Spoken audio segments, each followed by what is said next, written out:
Welcome to the first Kansas City real estate market update of 2023. We are kicking off the new year on the right foot with three really big stories that you need to know about. The first one, there is one city in the metro area that has not only been voted the most popular in Kansas City, it's been voted the most popular real estate market in the entire country, and it's not Overland Park. Second, luxury home sales in a weird financial cycle like what we're experiencing right now, you'd expect them to take a huge hit. And that's true of the West and East Coasts, but that's not true of Kansas City. Third, we're going to take a deep dive into the gap between demand and supply here in Kansas City and what that means for you if you're buying a home in 2023, or if you're selling one for that matter. Now, if you're new to the channel, my name's Nick Massa. Welcome. Hit that subscribe button to see the most up-to-date market updates. I do them every week. I also do spotlights on various cities in case you're relocating or just wondering what's going on in the real estate market. If you like what I have to say in this video and you think we'd be a good fit, I would love to work with you. All my contact info is below. Send me a text, email, or let's hop on a Zoom call and we can talk about exactly what that looks like for you. Now, the first topic of today, Prairie Village. It's been ranked as the most popular real estate market in the entire country, according to Zillow. So what they've done is they've not only looked at the amount of transactions that have been sold, the prices of those transactions, and the amount of transactions that are new in those markets. They've looked at 5 different ones, but Prairie Village has been deemed the top market based on one metric that you probably won't see in a lot of other market update videos, which is views per listing, right? Zillow, when you go on their website, you can see the amount of views each listing has. That number is what tipped Prairie Village into being the most popular housing market in the entire country. Now, Zillow has also said that there is a dramatic reversal from the West Coast leaders of last year, and there's a huge pivot to the Midwest, which is absolutely in line with some recent reports that have come out from both Zillow and Redfin. We've covered them on this channel, which is one reason you should subscribe. I'll put those videos up here so you can check them out after this one. Basically, the Midwest is a sanctuary in a world where the entire US real estate market is kind of collapsing. The reason for that is because home prices are more affordable. When people are buying homes and taking out mortgages, their mortgage payment is still under that 30% of their overall income mark, which is the reason that a lot of people are starting to move to the Midwest as opposed to relocating to the coastal areas. If you were renting a home, the amount of years it would take to save up for a down payment is dramatically less in Kansas as opposed to some of these other real estate markets that are on Zillow's list. And then finally, they said that page views of homes in Prairie Village are up 45% from last year, which not all of those people have a motive or an intent to buy a home in Prairie Village, but that is a good sign. And I think, based on everything that we're seeing specific to Kansas City, so not the national headlines that are saying that prices are collapsing, terrible time to buy a home, Kansas City specifically, I think we're going to see a pretty big wave, bigger than expected, of people buying and selling this spring. A round of applause to Prairie Village. They're certainly on the map. A lot of people, when they first start searching about where to live, they're looking at Prairie Village, and for good reason. I'll link my video on Prairie Village up here in case you fit into that category, and we're going to move on to the next topic. Part number 2, what in the world is happening with Kansas City's luxury homes market? Well, during financial cycles like this, where inflation is high, people are having to cut, disposable spending, and they're going to have to save up.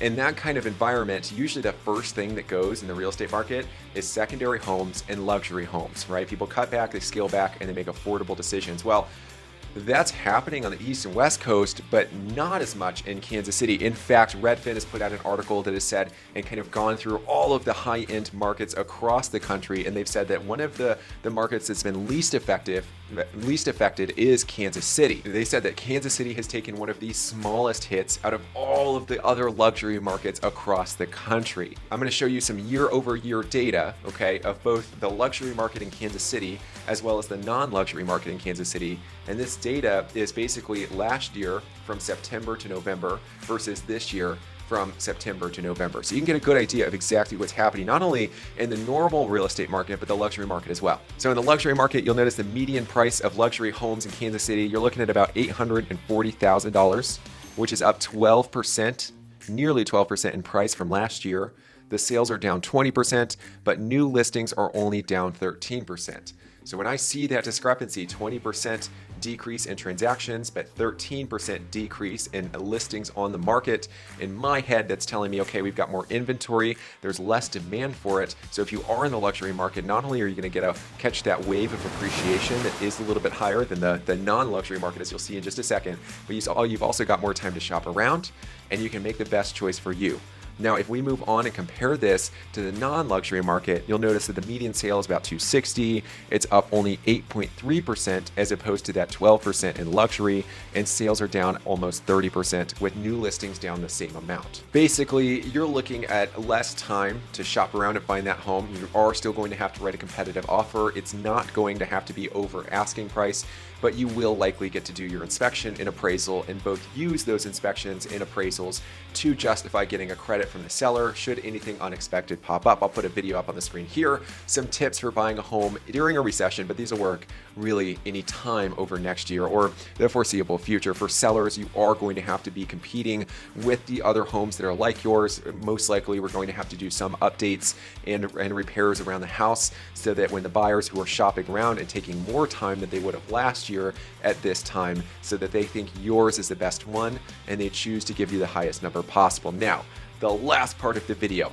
On this channel, I've made several videos. Any real estate market prediction for this year in 2023 that's specific to Kansas City is going to say that home prices here are going to increase. The reason for that is because there's so much demand and so little supply that the home prices are going to stay propped up even if there's a recession. I'll link all my videos right here so you can watch them, but we're going to take a deep dive and look at some visual representations of that so you can see exactly what we're dealing with and what we've got in our hands. So the first part of this, I'm going to show you a bar chart. It's on your screen now. We're looking at inventory levels from 2017 all the way up to the end of 2022 in Kansas City. And you can see that they're very, very low, but on the bright side, from 2021 onwards, we have been increasing, okay? So I'm gonna change this one up. There's not a ton to see. If you wanna see it, pause the screen now. We're gonna move on, and I'm gonna show you the entire map of the country. This is all from fortune.com, by the way. They've gone through and analyzed all of this. So you're gonna see the comparison of all of the real estate markets across the country. You can see the kind of legend on the map up here. Red is negative 50%, really, really dark blue is up 50%. You can see that in Kansas City, we're kind of in the middle of the decrease in inventory, sitting at just 27.7%. Now, there's not a ton to see here. You will notice that, you know, the entire East Coast almost, there are a lot of dark red spots, you know, a little bit of dark red on the far West Coast in California, but otherwise, you know, next to California, you're going to see a lot of blue. Okay, so we're kind of falling on the, you know, less inventory part, but because of that demand equation that we talked about in the beginning, our real estate market is looking much healthier than a lot of those. Now we're going to take a look at inventory over the last 12 months here in Kansas City, because this paints a little bit of a different picture, and there's a trend that you'll see out of all of this that is absolutely important if you're buying or selling this spring. Now, what you're seeing is the, you know, the same chart, but you'll notice that instead of being, you know, one of these light blue, light red, dark red markets, Kansas City, we are up 50%. And I don't know if you can see the exact shading, up in inventory 50%, which is a really, really healthy sign if you're a home buyer, because now you're not under the gun to submit an offer that's more than you were comfortable with. But as a seller, what this means is, like I said, you're going to have to compete with all the other sellers on the market. So there you've got it, the Kansas City real estate market. It looks like we're in a pretty good spot, but of course, these are all predictions, and they're only true until they're proven incorrect, which anything could happen in the next several months. I mean, just think the UK's economy, their government's almost defaulted on debt several times, collapsing their entire economy. If it were to happen, we just passed one of the most expensive spending bills at $1.7 trillion. Just think about that, $1 trillion.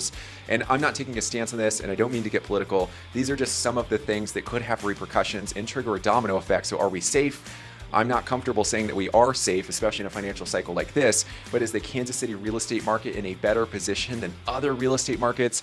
I think that's true. I think we are. I think we're in a pretty good position. Now, if you like this video, hit the like button, subscribe so you see next week's market update and the latest Kansas City real estate information. If you like what I had to say and you're buying or selling this spring or summer and you think we'd be a good fit, my contact info is in the description. We'll implement all of this and more to see what that looks like. Send me a text, email, or let's hop in a Zoom call, and I'll catch you on the next video.